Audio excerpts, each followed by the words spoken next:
Good evening. You are welcome to Trading Issues with the Guru. It's nice to be back with you. Please drop your comment. Today we will have time because we are discussing a few topics and we will not spend 1 hour. I think maximum, let me check my time to put on myself for timing. Maximum we shall be spending will be about 30 minutes. So please drop your comments. Please drop your comments. Now,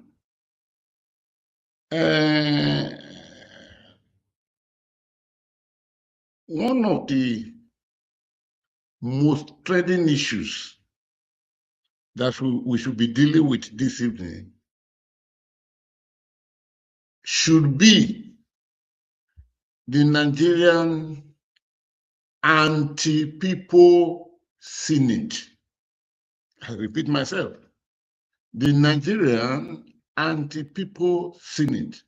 That is the Senate, the red chamber of the National Assembly, the 10th Senate of the Nigerian National Assembly, which is looking like having signed up for doing everything against the interests of people of Nigeria. Don't forget that the National Assembly is supposed, and that is what it is really.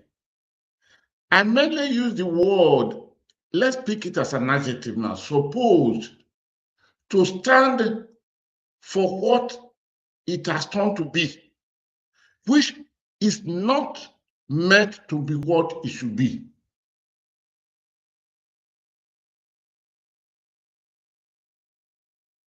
The National Assembly represents the people of Nigeria.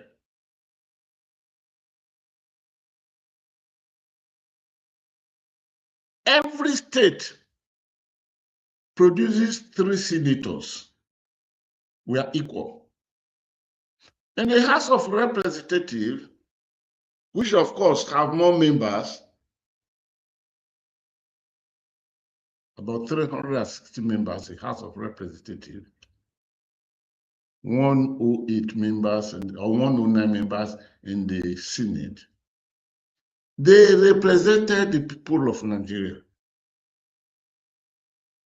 You and I voted them from our different constituencies to represent us as the legislature, to be one of the 3 arms of government. We have the executive,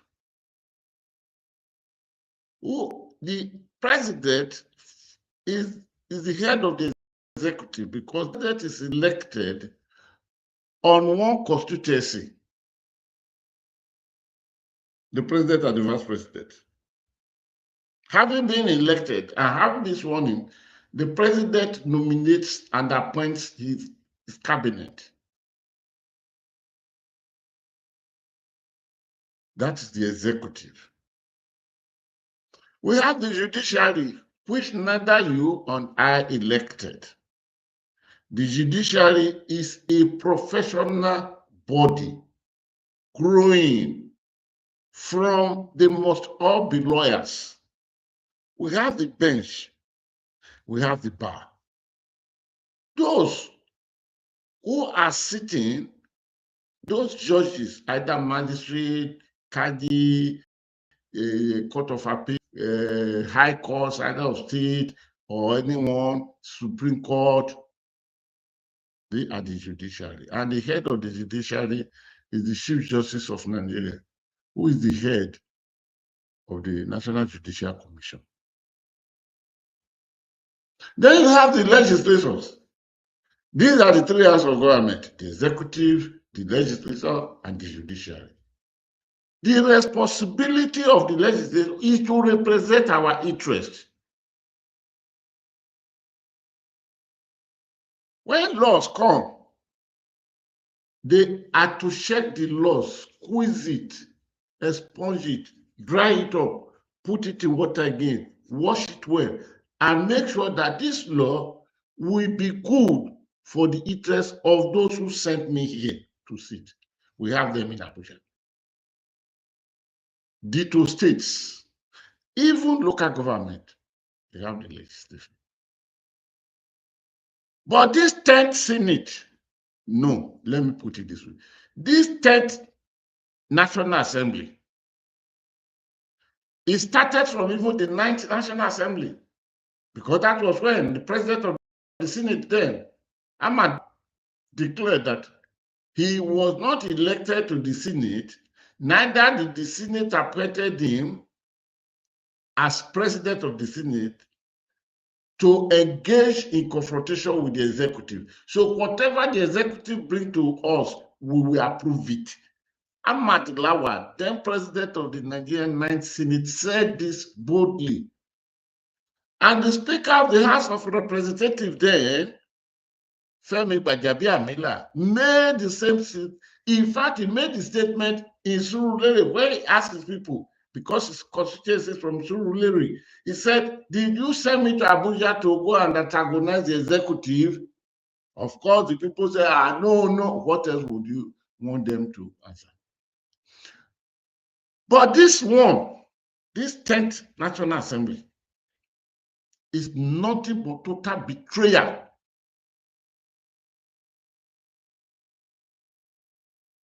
It's a destructive element. The poison it carried is worse than the venom of scorpion on the people that elected them. You need to know how this legislation, the 10th Assembly, emerged for you to understand what we're talking. In the previous time, there were contests. Under Olusegun Obasanjo, Speaker emerged with that collaboration of the executive. Immediately, that legislature saw what the executive of them, the type of influence it was bringing upon the legislature. They demanded that they receive their respect and they receive their freedom, because they had to be independent of each other. Cross-checking is balance and check on each other, so that the downtrodden, because now you have no voice anymore. After exercising your voice through your vote, you are supposed to be protected by those you exercise your right to choose. And these are the people we are talking about now. When this 10th National Assembly was to come, ladies and gentlemen, we all know the fact that who will be where was well designed and given for the approval of the president, even when he was elected, before he was sworn in.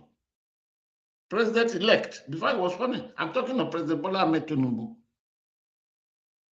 The collapse of what will be who and who will be who under the approval of incoming president, when he was still a candidate, I'm talking of Bola Ahmed Tinubu, when he was still APC candidate, was really displayed openly at the primaries, the convention that picked the candidate who went to contest before he became president.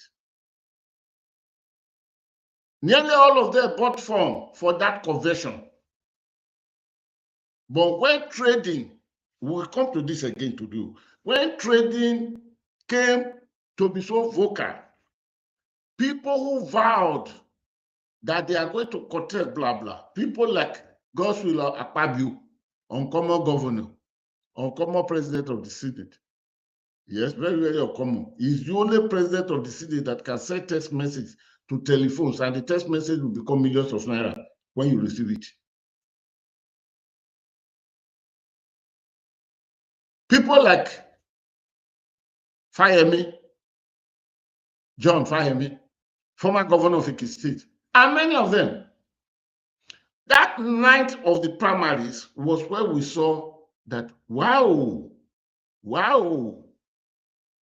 a dark room agreement had been signed. He started unfolding that night. Akpabio got us, spoke all the grammar he could speak, and said that he has surrendered. He is given it because Akpabio spent money in wooing delegates. All of them did. Of course, when John Fayemi said, I am still young, I cede it to my senior brother, referring to candidate Bola Ahmed Tinubu there.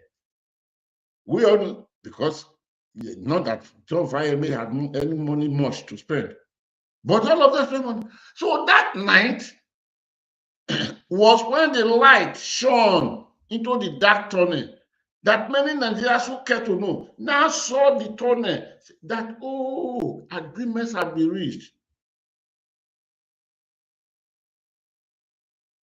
And at the end of the day, Bola Ahmed Tinubu emerged that night. People like Ahmad Lawal and all of them, what have you, people like even the vice president to Buhari, Yemi Osinbajo, all of them collapsed.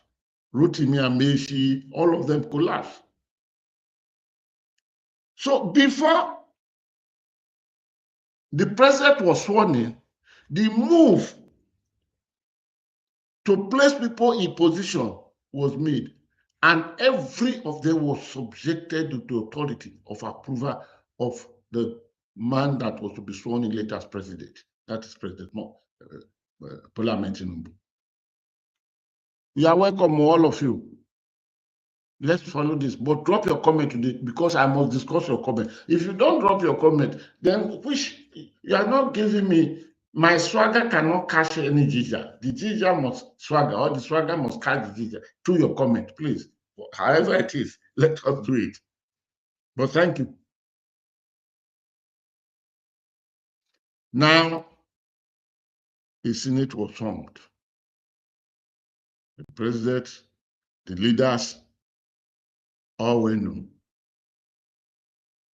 And of course, we don't need diviner, somebody to consult the oracle,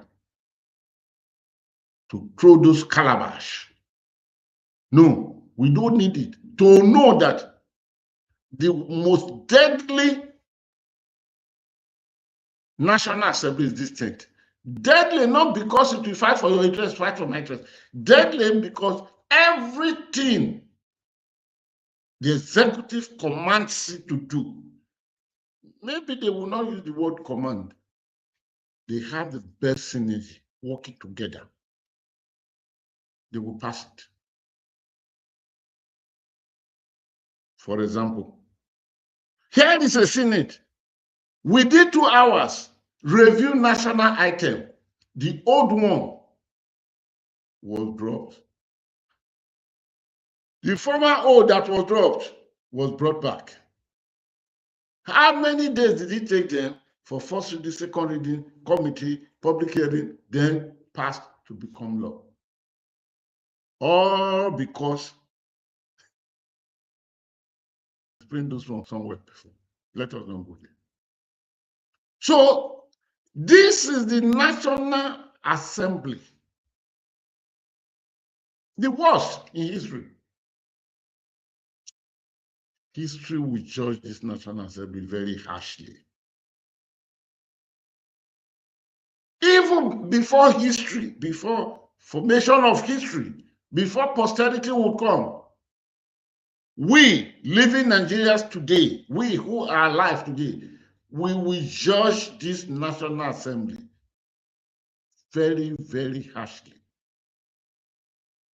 This became now a National Assembly that you make a law, the act you made, passed over to the president for assent and signature.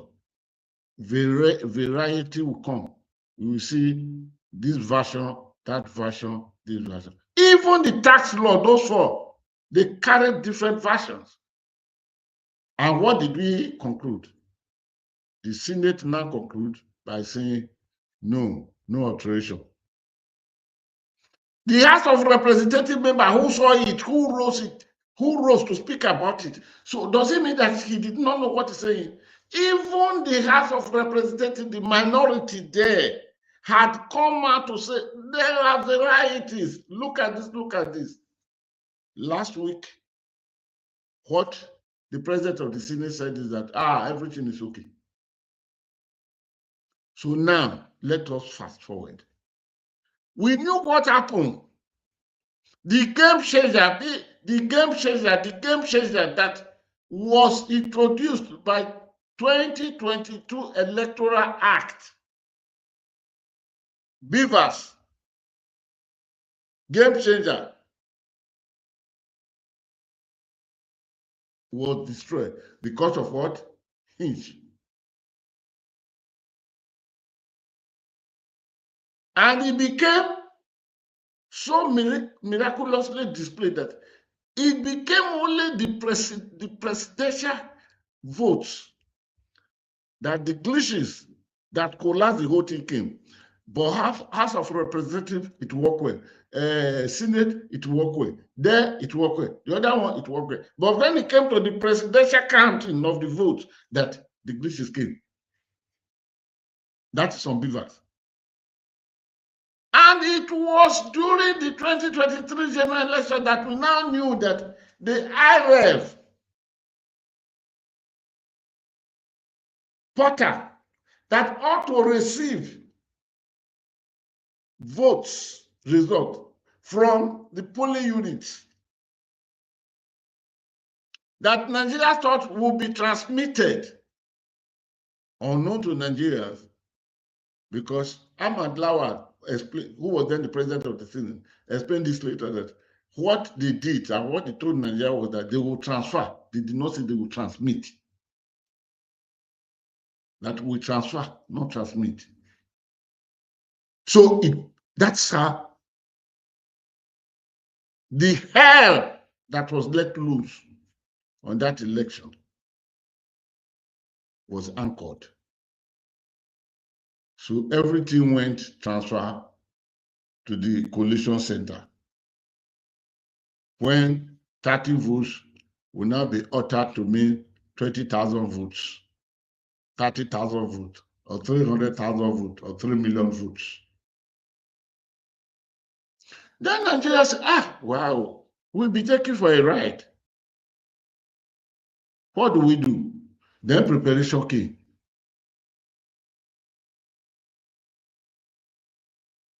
For almost a year, even the beginning of 2023, amendment was sought into the electoral law. Clause 60 of the electoral law that spoke of transmission became something that everyone said, let us make it. As against, because the explanation of the Supreme Court was that that transmission was unknown to law. It was left at the discretion of the body that is conducting the election to use the discretion, and whatever it costs will be. So the issue of transmission was not, unless it is specifically stated and it becomes part of the law, then you will now say this. So that will be what INEC will do.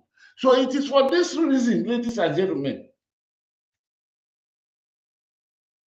that clause 60, subsection 3, was recommended to be amended, saying transmission, electronic transmission of results from polling booth to the IREF, real time. This is the language. And this is what all Nigeria thought would be given to them. Over 3 months ago, the House of Representatives passed their own version, included what Nigeria expected. Then Nigeria were dancing. Then the first suspicion came. When the Senate was adjourning for this, adjourning to that, they don't want to conclude. So that the law will not come for the president's asset until it will be too late. Then INEC will be able to include it in this operation, because INEC supposed to release dates and everything of election 360 days It was after people, some people were even cursing. When I say cursing, really cursing, upon the senators. Some were begging their God, some were fasting, say, God, you know, Nigeria, the assignment that we ought to do, which God has given to us, we will always return it back to God in prayer. As if God has no contract with man. That in my relationship with you, I will do this, you will do this. We will always return it back. Then the Senate sat down and they said they were plenary, they were committee, they were executive committee, and the rumor coming out of the mill was that they accepted that it is going to read real-time electronic transmission, not transfer, but transmitting electronically, real-time. This was what was brought on the floor of the Senate 2 days ago. Then towards the end, one of the senators is one of the leaders, member of APC, of course, who else would it be? Raised his head and his hand, and the Senate president quickly recognized